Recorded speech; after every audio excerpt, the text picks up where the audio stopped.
लुगड्याले होत्या माय 17 गाठी. अरे पोरग झालं साहेबान सुना झाल्या साहेबिनी सांगतात ज्ञानाच्या गोष्टी.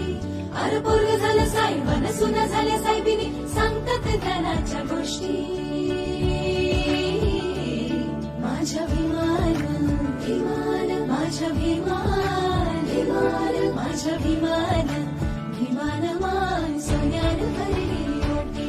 माझ्या भीमान भीमान मान सोन्यान भरली रोटी. हे असाच घास दिला भीमान झकास वाटी वाटी. असाच घास दिला भीमान झकास वाटी वाटी. माझ्या भीमान भीमान माझ्या भीमान भीमान माझ्या भीमान भीमान मान सोन्यान भरली रोटी. माझ्या